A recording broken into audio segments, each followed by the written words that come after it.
The kingdom is under attack. You and the other dukes are competing to gain influence to become the next ruler of Valeria. Welcome to a MEAP Squad rules explanation video for Valeria Card Kingdoms.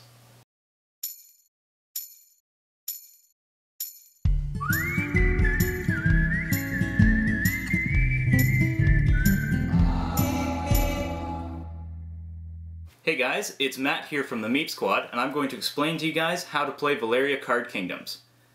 First thing to know is how to win. You win by gaining the most victory points in this game. Victory points can be gained a few different ways, one of which is buying domains down at the bottom here, killing monsters up at the top, or satisfying your Duke condition. Each player at the beginning of the game is going to get 2 Duke cards given to them. You will choose one of these 2 Duke cards and keep it for yourself. Keep it hidden from other players because that's your special win conditions.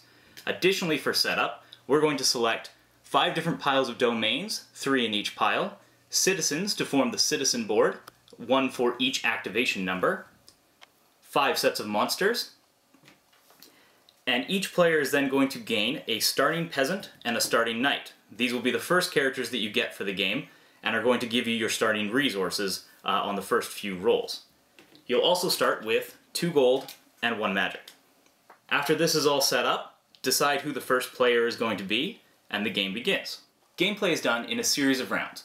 Each player will take their turn rolling the dice, harvesting resources, and taking 2 actions on each one of their turns. Gameplay will continue until one of the 3 end conditions is met. Either all of the domains have been purchased, all of the monsters have been defeated, or exhaustion cards have been played on a number of piles equal to 2 times the number of players. Next I'm going to explain some of the aspects of the phases of your turn. First off, the roll phase. Take both the dice and simply roll them. Next up is the harvest phase. During each player's turn, every player at the table is going to perform a harvest. You perform a harvest based on the dice rolled. In this situation, we have a 1 and a 4, so any citizen with a 1, a 4, or the combined total of 5 will activate. Starting with my player board here, I would activate my peasant. If it is my turn, I will activate the left side of the card, the side with 1 player symbol. If it is someone else's turn, I would activate the any player side of the card, the side with 3 player symbols. Either way, in this case, with a roll of 1 and 4, I would gain 1 gold from the bank and add it to my resources. That pretty much sums up the harvest phase. One thing to mention about it, in the harvest phase, you are able to activate any of your citizens that have the activation number. You can activate multiple of the same citizen if they are in your tableau, and you can activate them in any order. This can actually help you do different combos throughout the game. Next up is going to be your action phase. During your action phase, you will take 2 actions.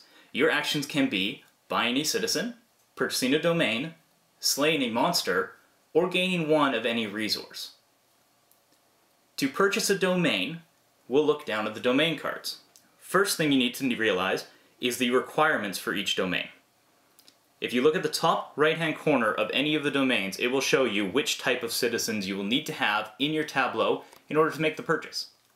Once you've met the requirements of the domain, you'll look at the cost of the domain on the bottom left side of the card to see how much the domain will cost you.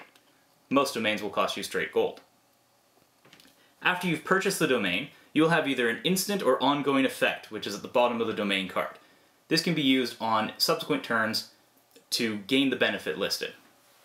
Domains will also have a victory point value listed on the right-hand side of the card to show you how much you will gain at the end of the game for holding this domain. We'll be purchasing a citizen from the middle 2 rows of the game board. You'll notice that every citizen has a different activation number. This will be the number that will activate the citizen when that number is rolled on the dice. Citizen costs will always have a number with a plus sign beside it. The plus sign symbolizes an additional cost per citizen you have of that type. For the example of the first cleric that you buy will cost you 3 gold, the next one would cost you 4, and subsequent ones would cost you 5, 6, or 7 gold, depending on how many you purchased. As explained earlier, every citizen will have a your side and an any player side, showing if it's on your turn, you would get this resource, and if it is on someone else's turn, you would get that resource. Another action you can do on your turn is slaying a monster. To slay the monster, you will look at the area in which you would like to fight the monster, pay the cost for defeating the monster. This dire bear, for example, has 5 combat. You will gain the instant reward, being 2 gold or 2 magic in this case. And you will hold on to the card for the end of the game scoring, where this one would be worth 3 victory points. Another piece in Valeria Card Kingdoms is the resources. There are 3 different types of resources available to you in the game. You have gold, combat, and magic. Gold is primarily used in purchasing citizens and domains. Combat will typically be used to slay monsters. And magic is a special kind of resource that is somewhat wild in the game. If you have magic, you can combine it with another resource. So for instance, if I have 1 gold and 1 magic, I can actually make 2 gold out of that.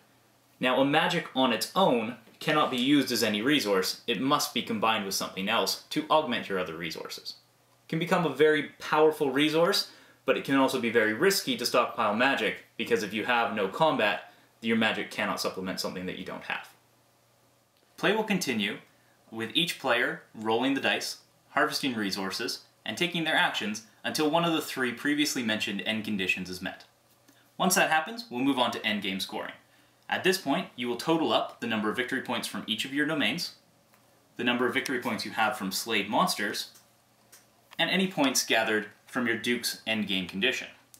This Duke, for example, is going to give us 1 victory point per 4 of each type of resource that we have at the end of the game, as well as 1 victory point times each symbol that matches the Duke's card, that is on any of either our domains or citizens. And with that, you should have all the rules you need to play Valeria Card Kingdoms. I'm Matt, and this has been a MEAP Squad rules explanation video for Valeria Card Kingdoms. Thanks guys, and we'll see you around.